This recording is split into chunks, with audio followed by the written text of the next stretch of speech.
just is.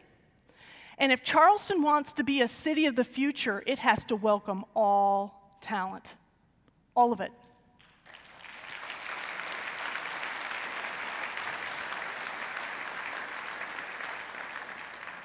Terrific story about an 8-year-old who was at a restaurant with his family, and the waitress came around to take the orders. And she started with the father, and then she went to the son, the young guy, and he looked at his menu and he said, "I'd like a hot dog and a root beer, please." And then his mother said he would like meatloaf, mashed potatoes, and a glass of milk. The waitress proceeded to take the rest of the orders, and after she took the last order, she turned back to that 8-year-old boy and she said, "Honey, do you want mustard or ketchup on your hot dog?" And he said, "I'd like ketchup." She walked away, and he, with wide eyes, looked at his mom, and he said, "She thinks I'm real."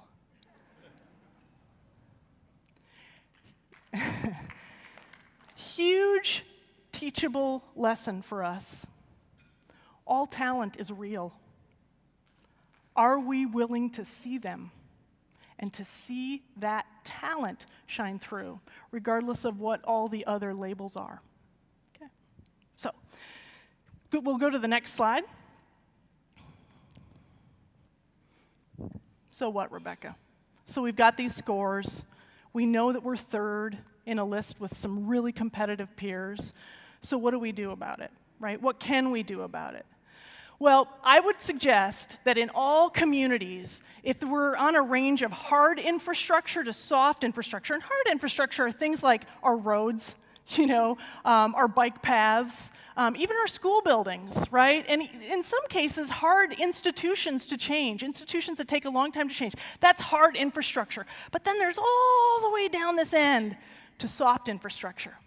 And soft infrastructure are things like connections, right? They're things like networks. They are things like inclusion, what we just talked about, right?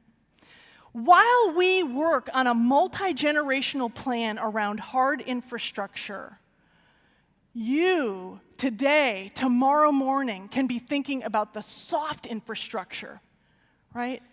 Who makes decisions in our communities? I was so thrilled, and congratulations to hear that we now have more people of color and more women on chamber leadership than we have had at any point in the future. That is huge because you can show what this looks like in this community. That's soft infrastructure, right? But within your own organization, you can ask, who's helping us set policy to attract and retain the next generation? Would it make sense to have somebody who's not 40, maybe not even 30, right? Talked to a friend of mine at lunch today, and he said that he was asked to be on a board of directors because he was the only person north of 50 who knew how to tweet.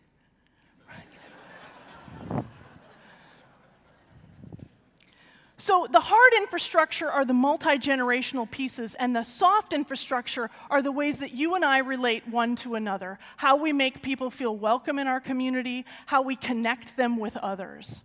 Let's go to the next slide, because now I want to talk just a little bit about, one more actually. I want to talk a little bit about seasons. The time is now. You guys are at such an advantage. Such an advantage because while so much of the American economy, and I get to work in cities all across the United States, are in crisis, you guys have figured out how to keep your foot on the accelerator. It's amazing.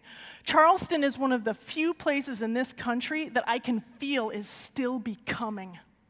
It's a wonderful thing. Your best days are ahead of you.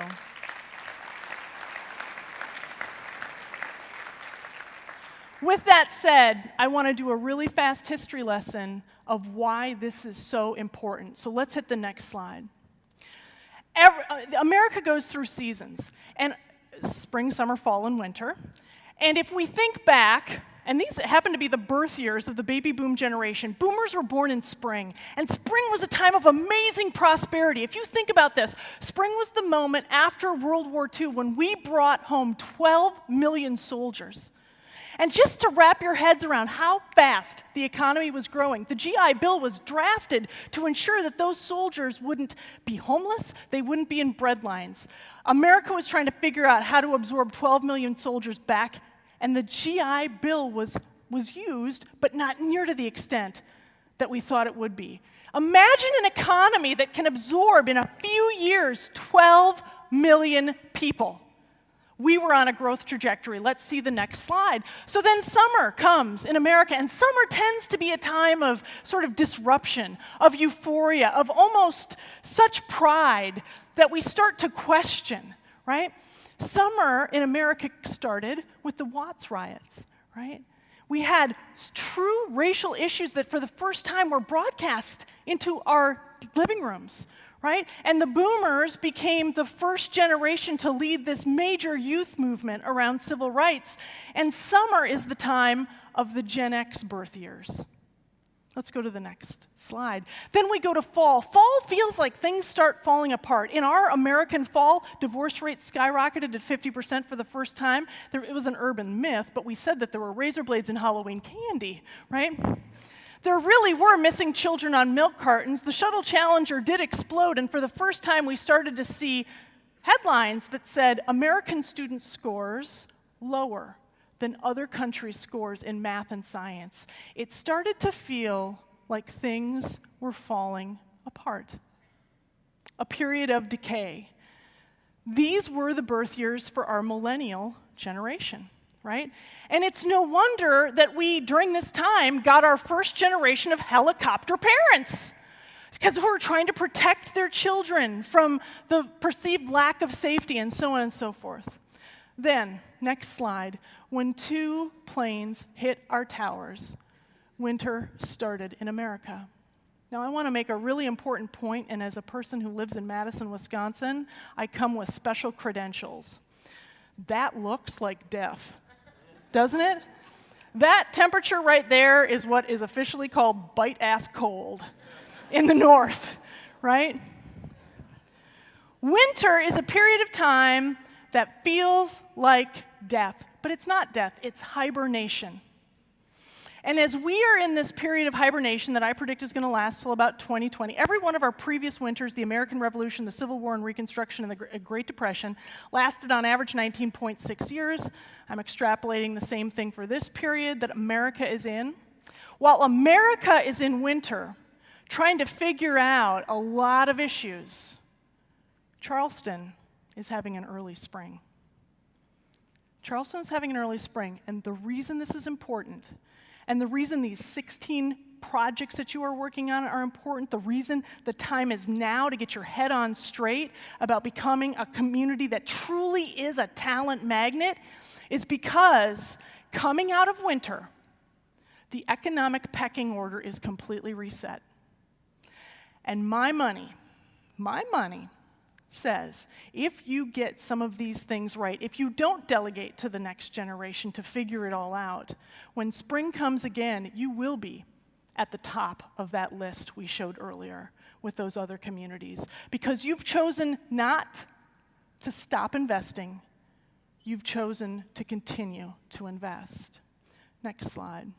So spring will come again, and for many of you, it will be for your children and for theirs. For many of you, you are in your legacy-leaving years, and the question becomes, will you leave an even greater Charleston? I'm not telling you anything you don't know. I'm just here to remind you. Thank you.